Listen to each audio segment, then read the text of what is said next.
everybody.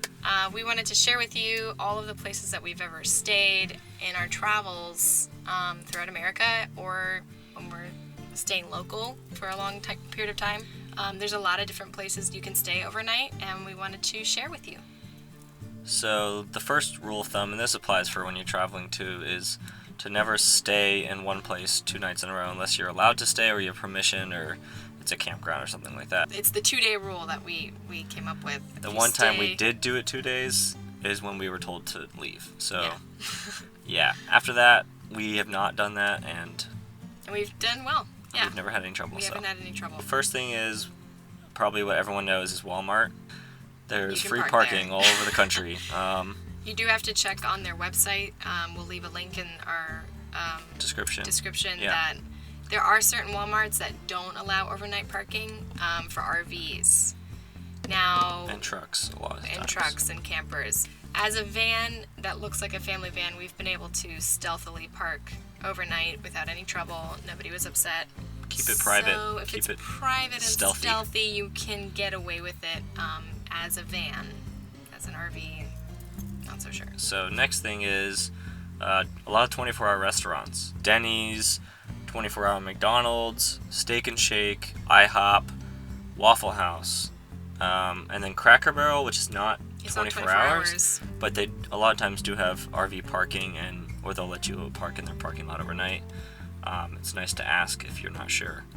And with all of those 24-hour restaurants, we'll generally go in and eat something before going to bed, or if it's in the middle of the night that we come and park, we'll come in the morning and have breakfast. If we didn't feel like it was a good place to park for the night, we just wouldn't. For example, I think it was at Denny's once that the manager found out that we were the ones who lived in the van, and we're like, we're not going to stay here for the night. Like, oh great, all the employees now know that we're staying in the van. They're all really interested in our life. And they thought it was cool, and they weren't against it, but it was obvious that they all knew, so it was kind of like, all right, let's not park here. But, when everybody knows, it's a different feeling. So we ended up going to a Walmart after that. Yeah. So the next thing is 24-hour gas stations. We parked out of sight of, like, the main view, and again, kept it kind of stealthy. Right. And then Home Depot or Lowe's is another common one. We had a lot of trouble parking at those. A lot of times there were signs telling us we couldn't, that we'd be towed. Yeah. So there was only once or twice that we stayed. Yeah, they're generally really good staff and really willing to have people park overnight, especially if you ask them. They're friendly, and we've heard a lot of stories about Home Depot being really, and I think Lowe's as well, just being really friendly to travelers and stuff like that. So another really good place to stay at is 24-hour gyms. Well, we signed up for Planet Fitness. They have 24 hours Monday through Friday, I think, and then on the weekend it's not. Right. So we would go in and use the showers and then sleep there. But I'm sure you don't need an actual membership if you didn't want to. You could actually just park at a 24-hour gym, and you'd be fine as long as you don't make it too obvious again and leave the next morning. The next one is something we haven't done, but it's park and rides. We didn't see this a lot down south, but more up north on the East Coast, we would see park and rides, and we got that idea from a few other travelers. Right. And those are good places to park overnight, because some people actually do park there and take buses to go other places, and so they're not monitoring that sort of place. One really good spot for cities, like big cities like New York, Boston, things like that, is residential areas. Parking in those places can be a nightmare. Mm-hmm. If you find a parking space and you've really carefully watched the signs, you can stay there, as long as it says, following the rules. Like it could be multiple days, it could be a whole week, it could be forever, as long as you're following the rules. It's a little complicated, but just make sure you drive around in a residential area and familiarize yourself with the signs and the rules. And then a lot of times you can just drive around, and within 10 minutes probably you can find a spot. Even in Brooklyn or in Manhattan. Yeah, we were able to find a spot. We found a spot. It took a long time, but you just plan ahead, invest your time in just finding a good spot for yourself. In Richmond, Virginia, it was kind of like that as well. The residential spaces are usually close to cafes and all that, and there is houses right in front. So if you park more than one day, people are going to remember you. So follow the rule. Don't park more than one night. If somebody's uncomfortable about you and living in your van, you're going to have to find a new street. Those kind of things you just have to pay attention to. Next. Rest areas. Rest areas. There are certain states that don't allow you to stay overnight.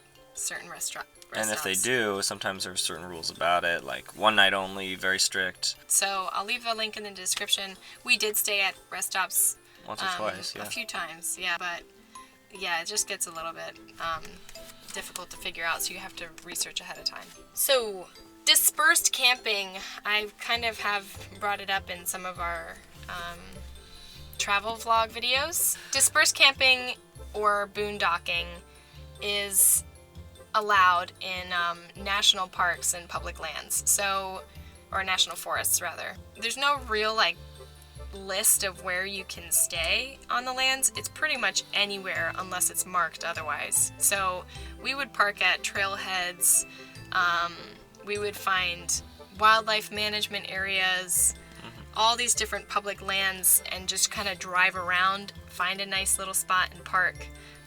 Sometimes it'll say don't park on the side of the road, on the shoulder, and then we'll drive a little further and we realize, oh my gosh, there's a parking space right there. We can just stop for the night. Yeah, they're pretty lax about it, about public lands. And those were some of the nicer places to park, obviously. Definitely. Really nice nature, and especially up in New Hampshire, and right. A lot of national forests up there, and a lot of places to park right by a stream or something. It was really it was very nice. It is kind of risky when there's no cell service. Yeah, a lot of times you won't have cell service, so you kind of have to. Or civilization. You might want to no civilization, no phone service, which can be a plus, and then also I'm not sure what's gonna happen. So it is up to you and how you feel about that kind of thing. For the most part, we felt pretty safe, but honestly, city by city, you just research ahead of time. A couple unverified options, which just means we didn't really do this, or we didn't do it often enough to know the consequences. Hotels. We know about some people who have parked in hotel parking lots. We have before, a couple times, but we do recognize that walking into a hotel lobby to use the restroom, maybe someone's going to ask you questions. They might, but generally they don't. Yeah. However, definitely wouldn't stay there more than one day. If you're traveling, come late, leave early, probably come sort late, of leave rule. early, maybe if it's an emergency. I don't really recommend it. I only think because that, especially in populated cities, I know Orlando, for example, I read a lot about it, that they do require parking passes in a lot of the hotels because they get so many people there. That they can be more strict about it, but right. In smaller towns, we felt a little bit more comfortable about that idea, realizing that there wasn't anywhere to stay. Oh, secondly is hospitals.